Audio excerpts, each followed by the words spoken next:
Today, we are going to hear from Charles Lonsdale. And I will see if the three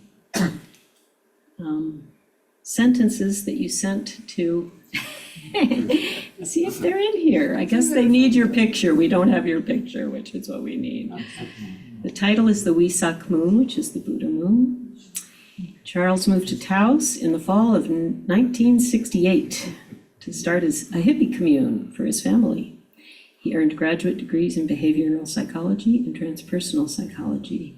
He taught psychology at UNM-Taos for 2 years and provided counseling for 3 years.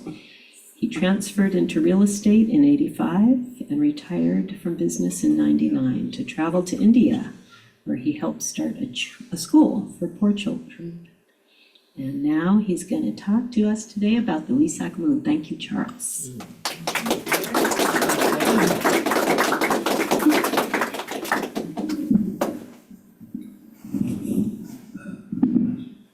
This needs to go up some, is that the idea? That's good. I'm good. Comfortable with. You are good. Okay. Six months ago, I started with, or I talked about the Divine Mother. Hold on a second. And I tried to do it from memory, and I forgot half of what I wanted to say. So today I've got a bunch of notes, but I can't read them because I can't see. So we'll see how that goes. So first, I want to acknowledge my spiritual teacher, Mark Griffin, who was based in Malibu for 35 years, teaching a path towards Shiva. And we will talk more about that in a little bit. I have 3 parts to my talk today. The first part is about myself and my journey to Taos.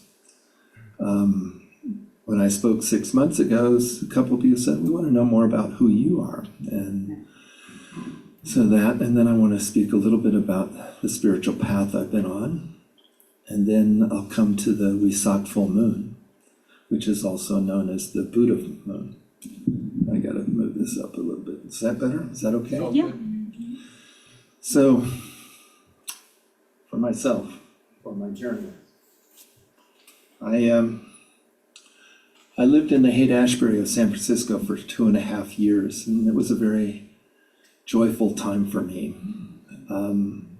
One day I was passing a telephone pole and noticed a poster that was talking about a retreat that was over on the Oakland side and close to the Cal University.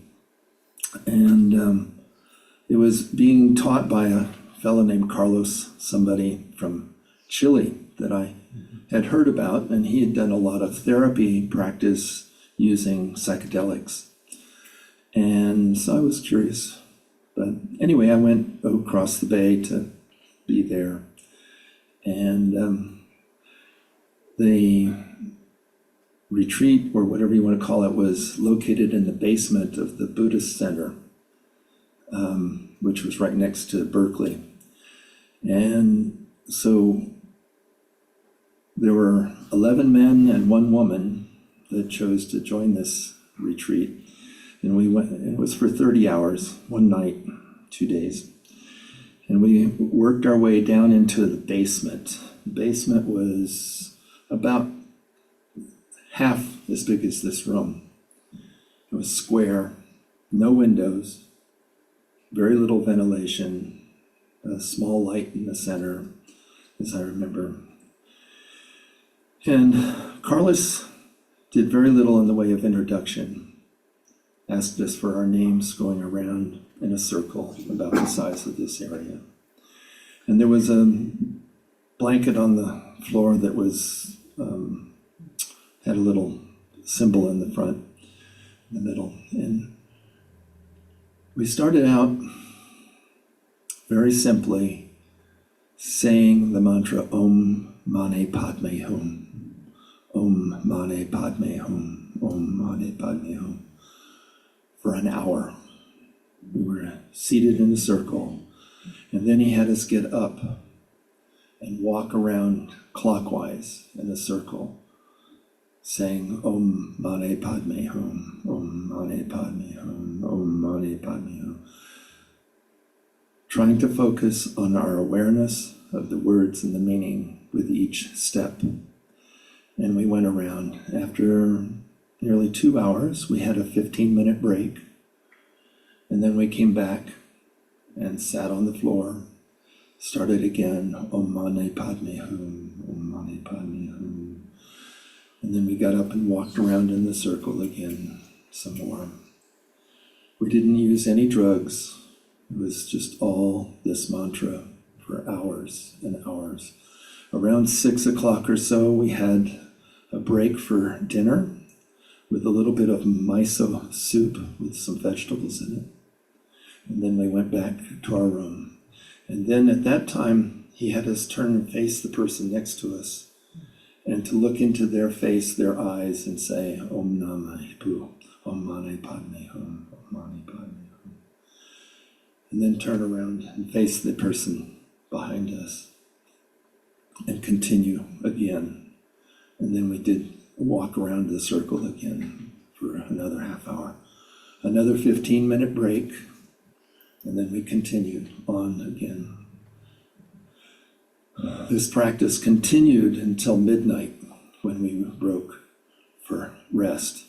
And there were some blankets piled in the corner, and we were allowed to sleep on the floor with the cushion and the blanket. I forgot to mention that the woman left after the first session, the first hour. But there were 11 of us guys, and mostly young. We slept until 4 o'clock in the morning when we were awoken to get up to refresh ourselves, to wash our face, to have breakfast of a rice pudding. And then we were back in the room again to Om Mani Padme Hum, Om Mani Padme Hum. Obviously, our whole psyche began to shift, and we were kind of in a dream state, walking around in this circle. And I don't remember having a lunch, but maybe we did. And then towards the end of the day, we went upstairs. This would be actually before that, he played a recording on tape recorder of cymbals and horns and drums from Tibet. And I remember very dramatically how powerful that was in this altered state. And I felt like the walls had disappeared and I was on the plains of Tibet listening to these sounds and these chants. In Tibet, they have these temple dogs. They're huge as elephants. They're as huge as elephants with big heads, and they're the guardians of the temples of Tibet. Anyway, the thundering sounds of the cymbals and the drums and the horns, I could see these creatures walking around us in a circle. And so that stayed with me for a very long time. And back to my story, we walked upstairs, went up onto the roof of this ashram temple, whatever. From there were huge barrel drums filled with prayers, and you could turn them, and as you turned them, the prayers that are inside were being circulated and prayed. And so each of us took a drum and turned it a few times. And theoretically, the prayers that were in the drum were being prayed as we turned the drum. Then it was just at sundown, and this was the end of our ceremony. The sun was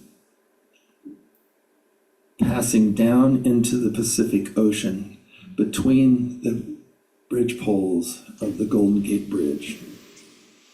And I'm standing there in this kind of weird semi-conscious state, and I'm watching the sun bubble down into the waters, and I watch this huge volume of water rise up and then collapse back in as the city of San Francisco disappeared. And I said, I think it's time for me to leave the city. So that was basically the end of our retreat. And I went back down to my little microbus, back across the Bay Bridge to San Francisco, went to visit a friend of mine. He was a psychedelic LSD dealer. And he was there in his kitchen with 2 other friends. And they had a pile of LSD powder in the middle of the kitchen table that was probably the equivalent of 2, maybe 3 pounds of flour, if you can imagine. And they were all capping it into triple-aught capsules. And it goes into your blood through your fingers. And so these guys were just totally stoned out of their minds as I walk in and say, guess what? I'm going to leave San Francisco. And they turn to me, and in one voice, they say, go to New Mexico. And so I said, okay. And so 2 weeks later, 11 of us in 4 cars started caravanning away from California across the Arizona desert to New Mexico. We thought we were going to settle in Santa Fe, but we were told that Santa Fe was not hospitable, that there were police out running around shaking down hippies. So I had ex-in-laws that lived in Taos. So I came up here with some of those. We kind of scattered. Some of us came up to Taos, some of us didn't. And on the second day, I stayed with my ex-family. We camped in their yard. They lived in Talpa. And the second day was Thursday, and the Taos News came out, and I went to the rental sections, and I found where I could rent a church for $80 a month. Not only was it a church, but it had a 2-bedroom Perry house in the back. So we moved our friends over there the next day and set up a coffee house in the church. And that's my beginning to life here in Taos. So the next part of my story has to do with my spiritual practice. And the preamble to that is that I had inherited some money, a significant amount, and I bought 2 pieces of property to start 2 communes. I started a grocery store, I started a newspaper, I started 2 health clinics, and a mechanic's garage, and God knows what else. And over a 2-year period, all of the money disappeared. And I was broke, without a job, without any skills, with a pregnant girlfriend, and I didn't know what to do. So I started praying and asking for help. And I was first guided to go to Alamogordo, where there was a woman named Neva Goodell Hunter. And I don't remember a whole lot about who she claimed to be, but it didn't work out for me because she was a little too aggressive. So we came back to Taos, and somebody mentioned that Herman Rednick was starting a meditation group. And so we joined his group. Herman was I would call him a frustrated artist who did not have much recognition at that time, but he did know a lot about meditation and spiritual practice. So my girlfriend became my wife, and we had a baby, and we studied with Herman for about 12 years before I broke away because of things that were happening that were unpleasant for me. And I drifted over to California for 2 or 3 years, and then came back to Taos to sell real estate. There's a lot of other pieces of that. But the important thing is that I studied Christian mysticism with Herman for 10 to 12 years. And I traveled to Egypt once during that time to experience the origins of Christian mysticism there. Then I just stopped doing spiritual practice entirely for a number of years, maybe 8 years, I don't know, 6, 8 years. And then one day, a friend of mine said, hey, why don't you come meet Mark Griffin?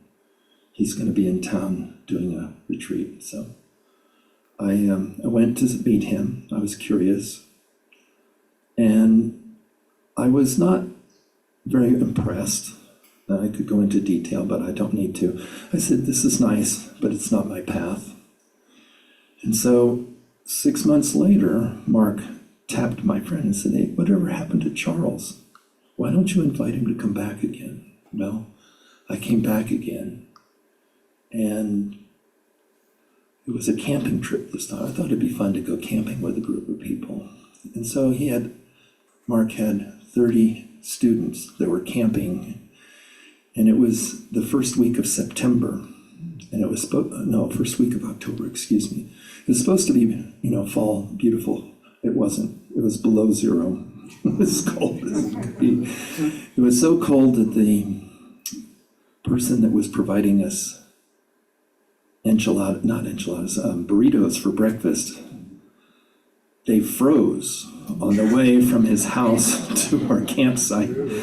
And so it was pretty, but I was so impressed with how determined everybody was, how committed they were to this practice, that I decided that I needed to explore it more. And so I began to study with him, and I studied with him for 25 years until he died about 6 years ago. And I still hold him close to me. And I think that he is with us and available to us as much as we want. So, Mark is the most sensitive and gentle person I've ever known in my life.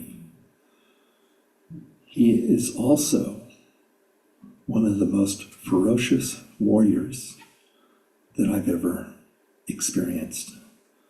He does not fight on this level, but if there's something that's out of order, he is on it immediately. How can I explain this? He's like the Secret Service that surrounds the President of the United States. He is one of the guardians of the principles of God, and he has the power and authority to move the energy wherever it needs to be. But he doesn't talk about that. You have to sit with him and watch in order to see that that's what's going on. So I know that he's a great being, a very humble person. So that's the beginning of my story. Did I take about 10? You have 10 minutes left. Oh, is that You all? took half an hour, yeah. The Wesak full moon is the Buddha full moon. It's about Buddha's life, his birth, his awakening, and his death or ascension was all done on the full moon of Taurus, which is the Wesak full moon. I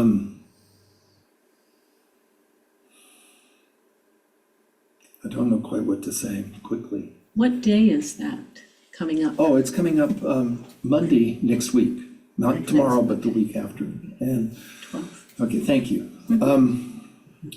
I had a vision about the Buddha full moon that we saw about 20 years ago, and it's still with me.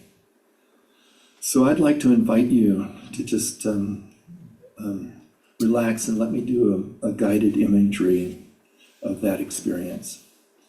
So we start with, in Tibet, the far western side of Tibet, there is a valley, not very big valley. It might be like Taos Valley or Red River, where the mountains are close, but there is a level place in the valley which is grassy. But it's high up in the mountains, maybe 10,000, 15,000 feet up in the mountains, and so there's no trees anywhere. But there are maybe 30 to 50 monks in gold and maroon robes in a circle down on the plain, and at least 1 million spirits on the sides of the mountain looking down at this valley. It's like a giant football stadium. Instead of 100,000, it's 1 million or more people or spirits that are there to watch this event of the full moon. And the monks on the ground are chanting and doing offerings. And then at the precise moment, this shooting star comes from wherever down and settles very gently like a parachute to the center of this valley where the monks are circled. It doesn't come all the way to the ground, but it comes to maybe 50 feet above. It's golden. The Buddha's inside this golden globe. There are multicolors of sparks and energy. Is he there for a minute or 5 minutes or 20 minutes? I lost time. I just know that he was there for long enough to experience all of us being there and blessing all of us.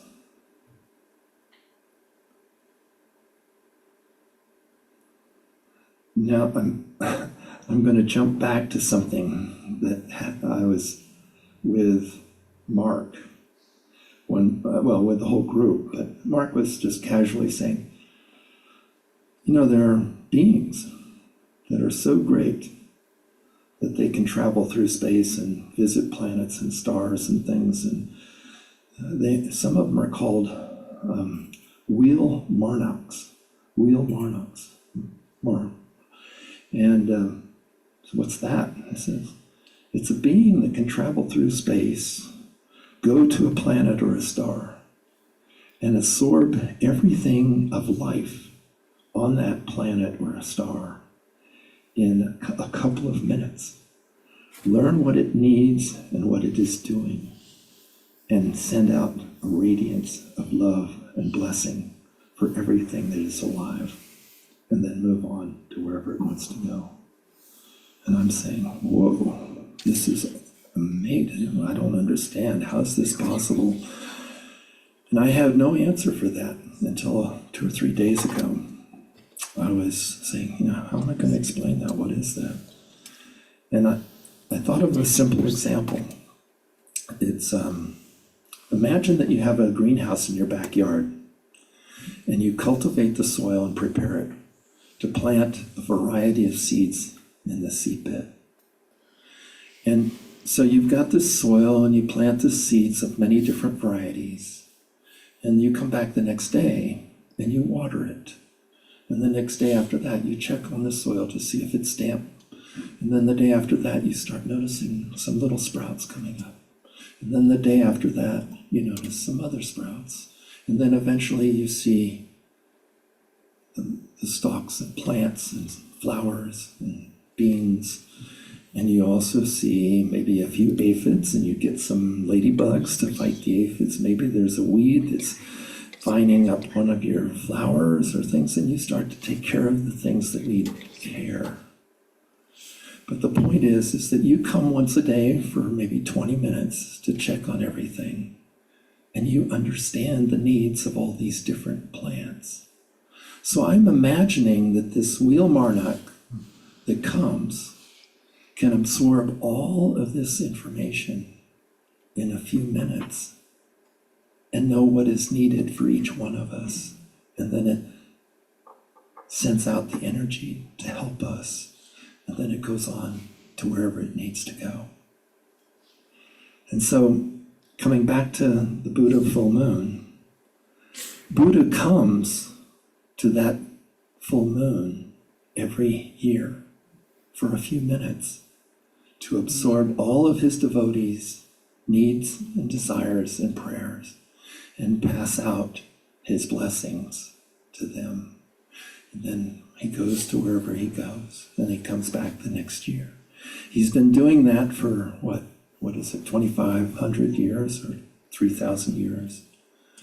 And there's no reason that he's going to stop, because this is his family. Those who choose to be of a spiritual mind can align with Buddha or with any of these teachers. And they are in the stream of energy of this planet emerging in its spiritual identity. That's what I've got to say. Thank you. You got 5 more minutes if you want. Oh, I thought you said I only had 10. No, you got 5 more. Are there any questions? Abby? Yeah, where was that church? Does it still exist that you bought or you rented? I mean? Oh, yeah, belongs to Polly Ray. Oh, Do you know? Up there. On Right next to Eski's Brew. Oh, up there. Yeah, it was right in the center of town. And it, you know, that was the first place Amachi also came. When she came 37 years ago, she was at Polly's place. well, it was owned by a fellow named Cook, Captain Cook, I think he was. He was a seaman of some kind. And his daughter was one that rented it to us, as I remember correctly. And, yeah. Can you tell us more about Mark Griffin? Sure. I happen to have a couple of photos here that I will share. This one is him pretending to be a cool artist in Malibu. And so I'll pass this around. And then this one is one of his pieces of art, paintings that he did. And this is him and his guru. And who is his guru? Muktananda, Nityananda, Shiva. In that order. So he had a Hindu Hindu and lineage. Shiva. Yeah. The Kashmir Shiva tradition is based in Tibet rather than in India. India, right.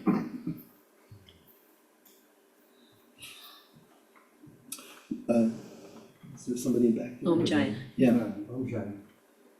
I'd like to really share my admiration for the group, your humility. You know, you are still very influential in El Rito, and I know in other things that you have your hands on. But you are always graceful and never boastful. And the little bit of your past that you shared is, you can imagine how expansive it must really, truly have been. So I just want to thank you for your humility and your influence. Thank you. The real truth is that there are great beings like Buddha and Mark and Jesus and others that are helping us every day. Today I've been talking about the male side of things, but 6 months ago it was the female side of things. So as we are moving, well, the Aquarian age is the androgynous, the blending of the male and female. So we're at the very beginning of this process of balancing the male and female. And it's pretty turbulent out there in the world, but we're being exposed to the desperate need for harmony and blending. Charles, I was wondering if you could comment how you incorporated Buddhism and Christian mysticism. Sure. And the Shiva path as well. My perspective is that the higher up the mountain you climb, the closer all of the teachers come together.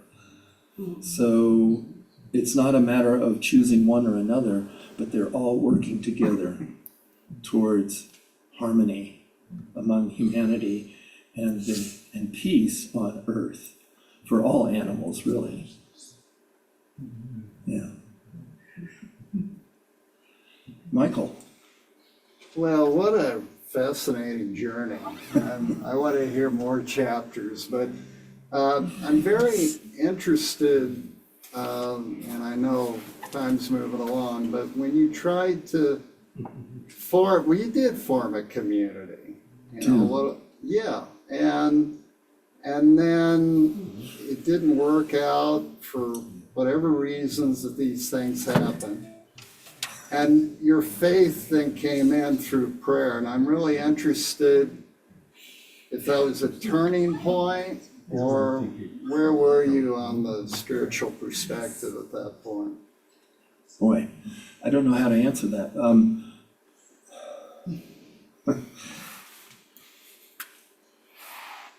I was told that I'm not a loving person.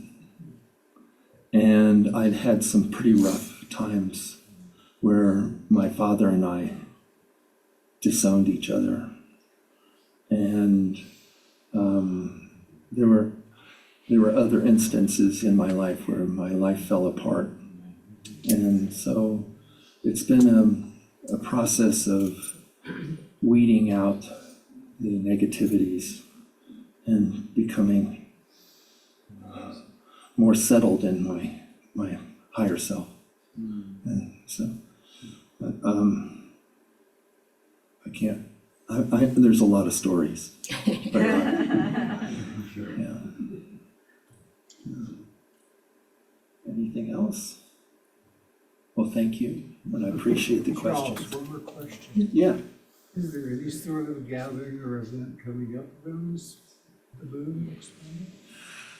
no, I mean, I don't have anything planned, but I mean, what I would recommend is if we can find exactly what time that event happens, then to sit and meditate for the 30, 45 minutes to piggyback in on my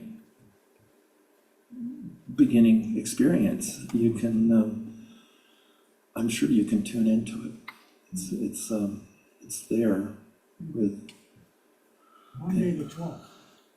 I don't know what time of day, but yeah, thank you.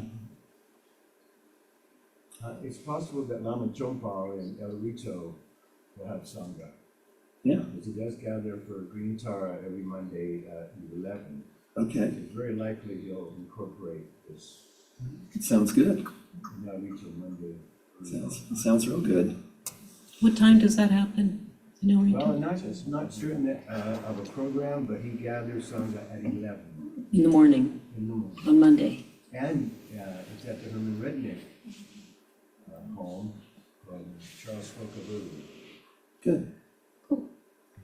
Yes, The exact time of the full moon in Taurus is it would be 3 p.m. here.